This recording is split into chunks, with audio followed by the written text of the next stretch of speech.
Hi, my name's Phil. I like talking about politics, and in this video I'd like to discuss the reports of a leaked document with recommendations for really genuinely radical reforms of our second chamber in the form of effectively abolishing the House of Lords, having independent councils with much greater powers for devolved governments, all sorts of things really. But first, if you'd like to be notified of daily news and politics, please subscribe to the channel and click the bell notification icon.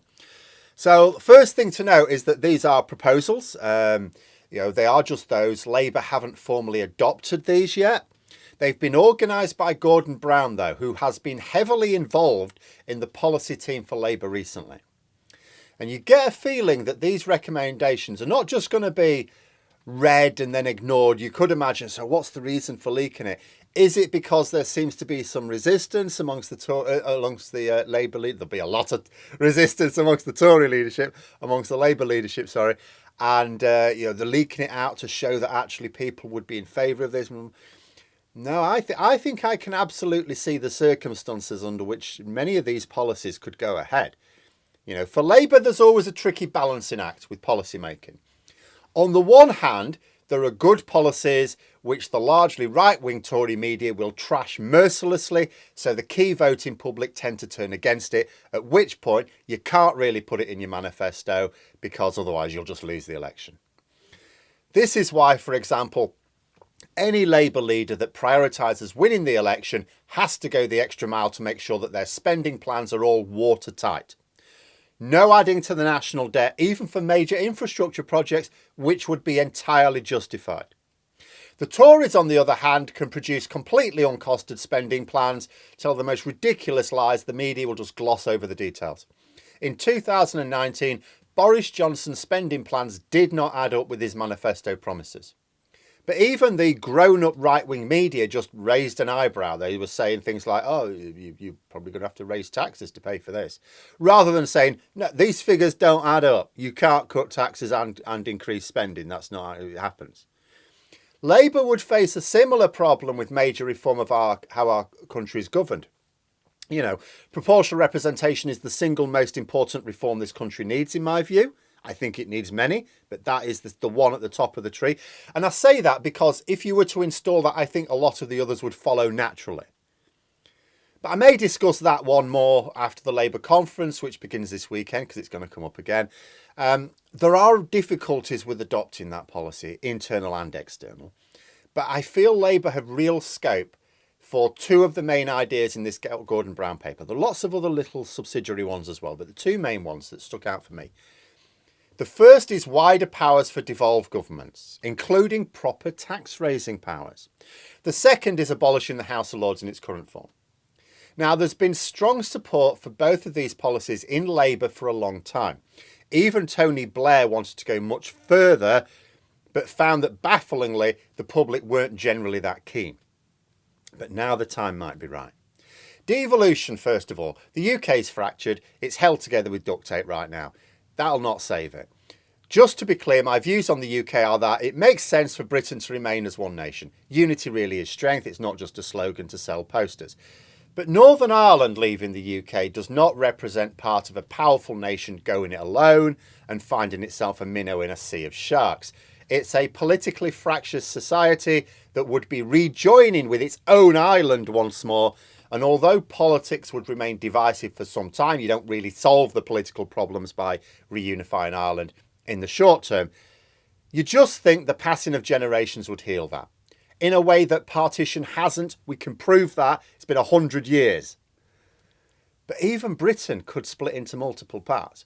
People see the Westminster government deliberately acting against their interests, and they see that their own devolved government has only limited powers to act as a bulwark against it.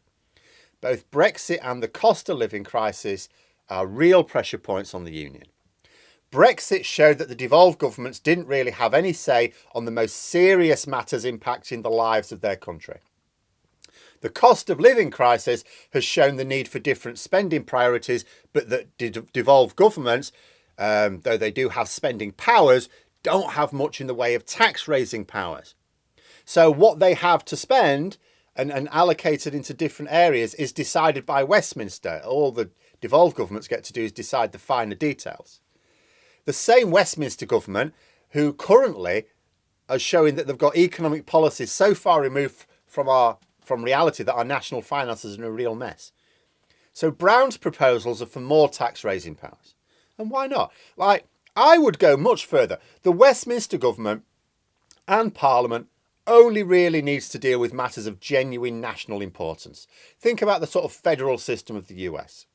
The issues that bind the UK together. So foreign affairs, defence, international trade. You know, you want laws to be mostly the same as well. You know, you don't want to be confused about how to behave when moving from one part of the UK to another. But there are plenty of aspects of government that don't need to be the same across the land. Lots of departments could easily be managed by devolved governments alone, completely without any Westminster interference. Health, education, justice, policing, transport, food and farming. I'd keep environmental affairs at Westminster, but I'd split DEFRA up. Food and farming could absolutely be dealt with by the Scottish government, the Welsh government, an English government, you know, Northern Ireland Assembly. Why not?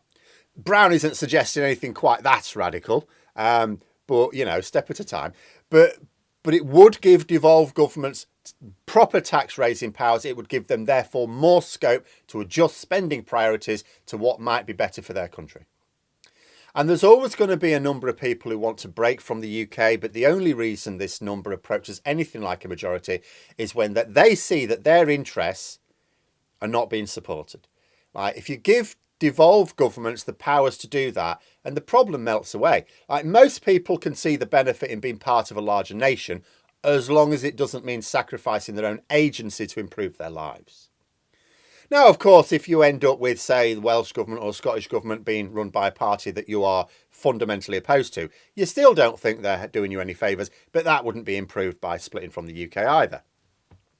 But it's the reform of the House of Lords that for me will be the easiest political sell to the public right now. Ironically, the House of Lords hasn't actually done anything to put itself in the firing line in a big way, but we are seeing the problem of not having a counter to a government of extremists. And I don't think I've seen any evidence that the public have any real affection for the unelected House of Lords as such. You know, Brown's plan is to change it into an assembly of regions and nations. That's what it says. It'll be elected, which means it has the power to stand up to the government. Because right now, a bill can go through the Lords, and the Lords will know that this is a shocking bill. This is an absolute disaster. It's going to wreck the country. And yet, the most they can do is say to the government, look, we don't really think this is a good idea. Would you like to rethink it? And then the government says, yeah, we've rethought it. We want it. And then it goes through. You know, they have to let it through because they're not elected. There's a convention. Because they're not elected, they're not supposed to be blocking the elected chamber. They only block bills under a very narrow set of circumstances, which means it doesn't happen very often. But if they're elected, well, they've got just as much of a mandate as anyone from the House of Commons. Brown's proposal is that this chamber has a role of safeguarding the Constitution and would include the power to refer the government to the Supreme Court. You know, making government more accountable is not likely to be resisted by a public sick of seeing the government not following the rules that they lay down for everyone else. It would be strongly resisted by the Conservatives. But it has shades of what Labour wanted to do when Brown was a senior member of their last government, but couldn't seem to get the public support for. But I think attitudes may have changed. Back then, key voters were more wary of major reform because life wasn't really that crap. In fact, under Labour, it was all right. But life is a lot crapper now. It's how the Tories sold Brexit, isn't it? They introduced austerity to make people's lives really miserable. Then they told them it was the EU's fault. Labour can use the same line, only more honestly. The reason your lives are so miserable is because you've got a government where 3/4 of its members were privately educated and have never had to worry about paying a bill in their lives. They can do what they like without anyone standing up to them. The public may now well be ready for the idea of an elected assembly whose job it is to safeguard our way of life. Finally, it is worth returning to the timing here. So this paper was leaked to the press. It's been seen by a lot of people, so, you know, it could easily have been leaked against the wishes of the Labour leadership. I don't know who leaked it. Did Keir Starmer want it leaking or did he not? I don't know. But it may be a classic case of leaking it in order to gauge public reaction. You know, maybe even see how the right-wing media will react to it. So you see the lay of the land before making any formal announcements, because once you've made a formal announcement, then you're almost committed. You know, we may see something being said about it at the conference, because again, it's interesting timing, isn't it? It gets leaked just as the Labour Party conference is about to start. But if there is anything said at the conference, I imagine it'll be in the form of a review, but you never know, they may be hinting there. But the possibility of something quite far-ranging in the manifesto is emerging here. And I'd like to read the actual paper myself. But I do think this could be the time to go for a lot of these measures. I don't think the public will mind it in its current climate. And the Tories seem to be doing their best to lose the next election and salt the earth for the next Labour government. I may have to talk a little bit more about that this weekend. But that's the course that Liz Truss seems to be charting here. It's almost like she's thinking, right, we're going to lose the election. Right, let's absolutely wreck the country for Labour coming in. Well, under those circumstances, Labour would effectively be forced into major reforms. Otherwise, they're just playing the Tories' game, aren't they? Coming in, getting blamed for everything that the Tories have actually done, and then straight out of power again. No, that shouldn't be on the plan. Major reform may be the only way to avoid it. The Tories may be trapping Labour into these major reforms. But those are my thoughts. Let me know yours in the comments below. Hope you found the video interesting. If you did, please click the like button. If you'd like to support the channel further, the join button for memberships. And until next time, I'll see you later.